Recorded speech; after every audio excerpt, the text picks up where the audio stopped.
Philippines saw a 32% rise in high net worth individuals over the past 10 years, says migration consultancy group Henley and Partners. That's 12,800 in total, including 70 centimillionaires, or those with at least $100 million in investable wealth, and 12 billionaires. This represents 32% growth versus a decade ago. Well, with us now for more is Scott Moore, Managing Director for Southeast Asia at Henley and Partners. Good to see you, Scott, and welcome to the program.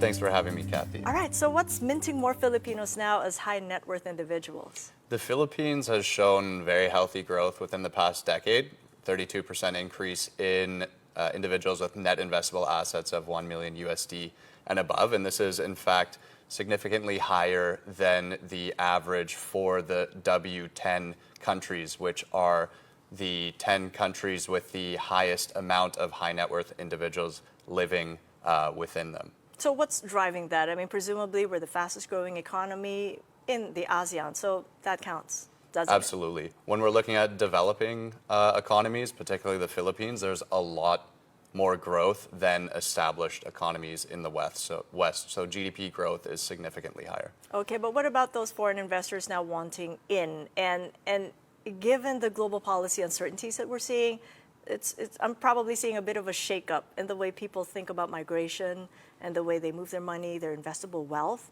How is that now translating into people wanting in and out of the Philippines? Yes. So we track where high net worth individuals are going and where they are leaving from. And when we're looking at Asia in general, the most attractive destinations for high net worth individuals would be Singapore. Other countries like Hong Kong and Thailand have net inflows. Philippines stays pretty much level in terms of high net worth migration coming in. What about the U.S., given the uncertainty and unpredictability, if you will? And a lot of clients want that when they want to choose where they put their investable wealth and also where they want to migrate to. Has that kind of slowed or maybe, been redirected to other countries? So actually, the United States is expected to receive the second highest amount of millionaires migrating in 2025 with an expected number of 7,500, representing a large amount of net investable assets. And what's perhaps more impressive is within the past decade, the amount of millionaires onshore in the U.S. has increased by 78%. So the U.S. represents the highest concentration of wealth in the world with the highest amount of millionaires, centimillionaires, and billionaires, and of course, the most valuable companies in the world. So it will always be a draw for high net worth. Always be a draw despite the policy uncertainties, the to and fro in the policies.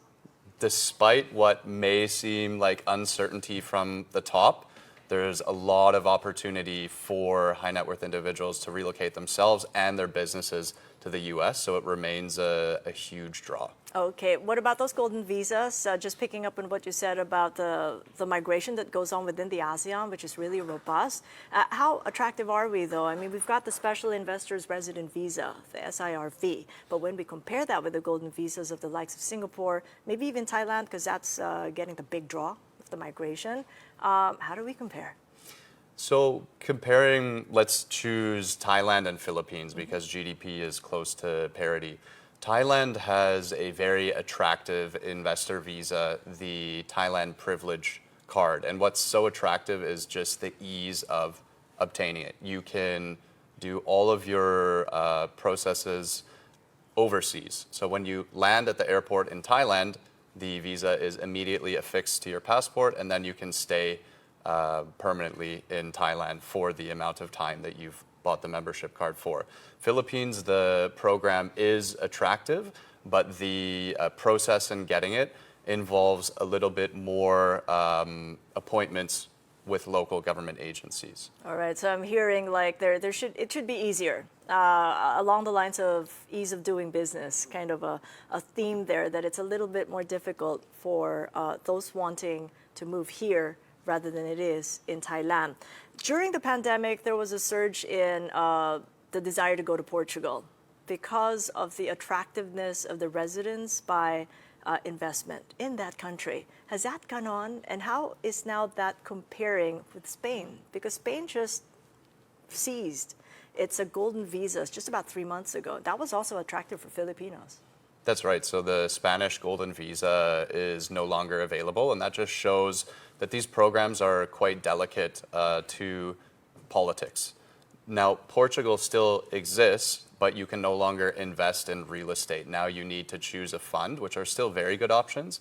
What's attractive about Portugal is it's the only residence by investment program in Europe where the family can get a citizenship without having to live full-time in the country. And citizenship is very important because this is something that your children can pass to future generations. So when we're talking about opening doors for your kids, you would want a succession investment that can be passed down to unborn future generations. Well, what about here in Asia? Is there a sort of a Portugal kind of a setup that might be attractive if the family doesn't want to move too far? Generally, families come to us because they don't want to leave the Philippines. They want to stay where their families and their businesses are. In Asia, the programs are more focused around residents, but there is new options on the horizon. Indonesia is launching a golden visa. Of course, Thailand has very established options. Singapore is very attractive for ultra high net worth individuals. The amount of single family offices onshore in Singapore has grown by almost 400% within the past 5 years. It's a masterclass in effective policy of attracting high net worth families. It is, and it's a space to watch. Really interesting times. Thank you so much for Thank you, joining us. Kathy. Scott Moore of Henley and Partners.